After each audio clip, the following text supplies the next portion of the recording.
So you know how when we have there's a new year and everyone makes their resolutions and they all make resolutions about how they're going to be better this year, they're going to make choices that will make their lives happier and less stressful. So not to be undone, this year when the new year came around, I signed up for a new dating app. Oh no. One of the dating apps has options, like you don't just put your pictures and your details. You also can answer questions, and they're meant to spark conversation and make the meeting process a little bit easier. So one of the profiles that I was flipping through a few days ago, was the guy says, "I completely bubbled my first kiss." So I'm like, all right, cool, that could be a good story. I link the post, I send him a message, and I go, "Dude, I also really messed up my first kiss. Swap stories sometime." He didn't get back to me, so you guys get to hear the story instead.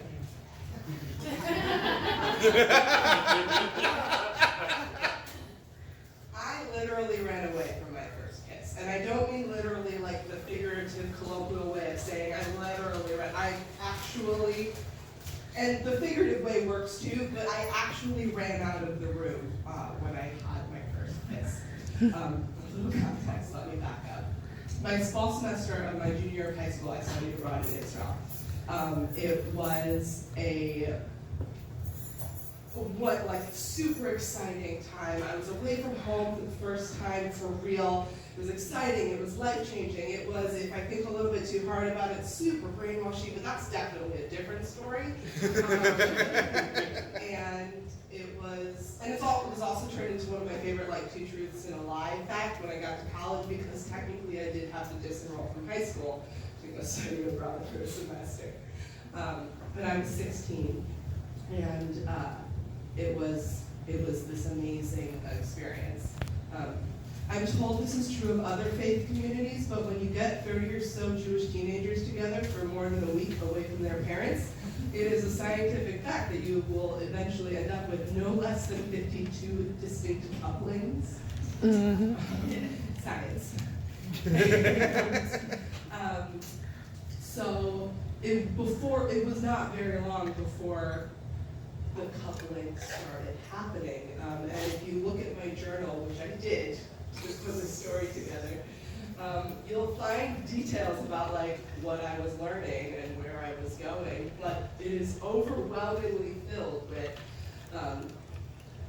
who liked who and what for those two actually doing those 2 hours that they were missing the other night, and perplexingly how I decided I was going to become a runner that semester.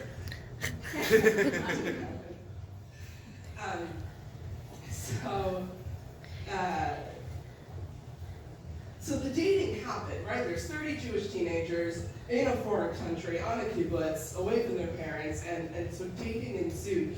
I use the term dating very loosely, because we weren't actually allowed to go anywhere that was not with the group. There were no dates. But we were a clever group. We came up with a solution. The public solution, was that you would sit next to the person of your admiration on the bus.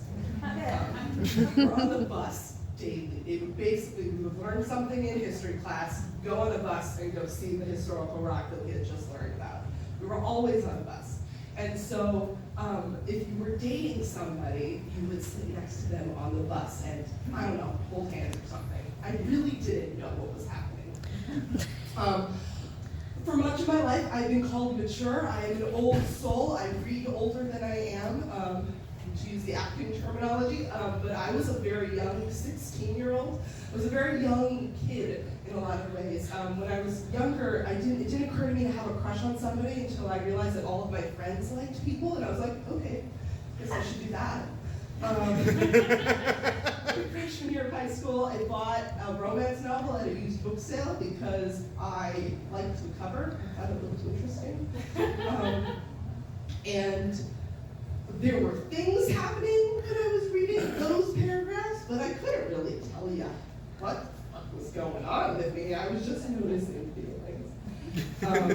And very clearly at age 16, I had never kissed anybody yet. Israel.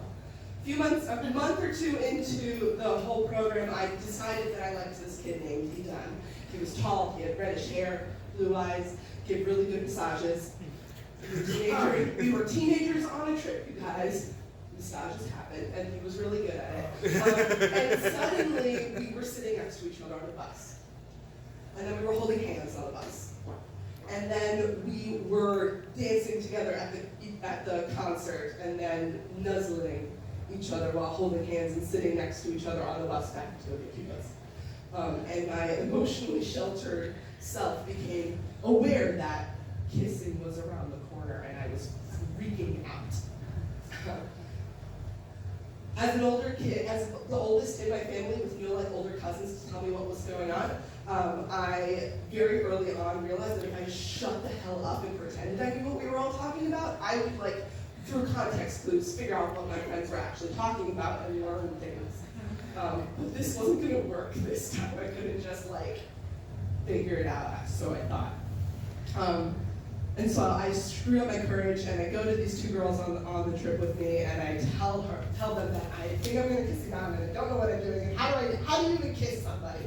And these girls took me under their wing and very gently kind of described, they put their hands in Barbie doll claw things and just kind of described how, and eventually they were like, yeah. And about a week later, I found myself on Idan's bed in his, effectively, apartment. They put us in apartments, you guys. Just lying on his bed, and he's looking at his computer, and looking at me. And he looked back at his computer, and he looks back at me, and I'm just lying there, and then he goes for it, and just leans in, and kisses me. And then I go, we're gonna be late for dinner, and I run out of the room.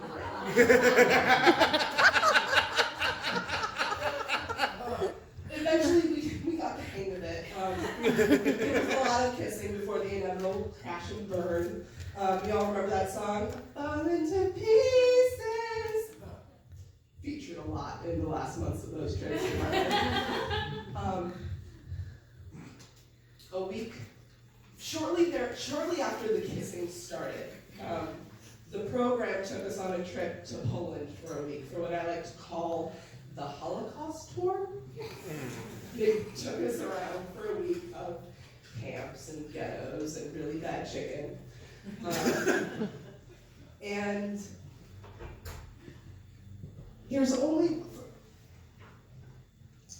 I only wrote once in my journal that week. After months of writing every single night, there's only one journal entry from that week, and I wrote it in third person after a particularly tough day visiting my Donna concentration camp. I don't have a lot of photos from that week either. I am a crazy person with a camera when I'm traveling. I don't have a lot of photos from that week. The photos that I do have are of my friends eating ice cream in the sunshine in a park. One night, Idan and I, after dinner, went back up to one of our hotel rooms, you guys. One night, he and I went up to a hotel room and just made out for 2 hours. Like I said, we've gotten the hang of it. It's all PG.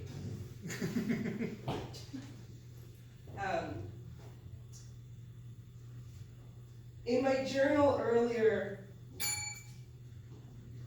in any case, I remember that night being just the two of us telling each other that we liked each other, telling each other, no, you're my first real kiss too. We're on the same page, we're in it together. And sure, I could be putting a lot of importance on 16-year-old hormones, but that night for me was a lot of finding something good to tether ourselves to. Finding some kind of connection to something good and happy after a week of looking at so much bad in the world. There is so much bad in the world, you guys.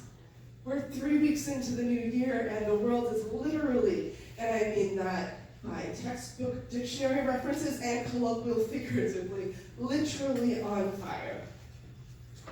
I'm not saying that finding somebody to go make out with in a hotel room for a couple of hours is the best, most thought out coping mechanism. But I'm not ruling it out either.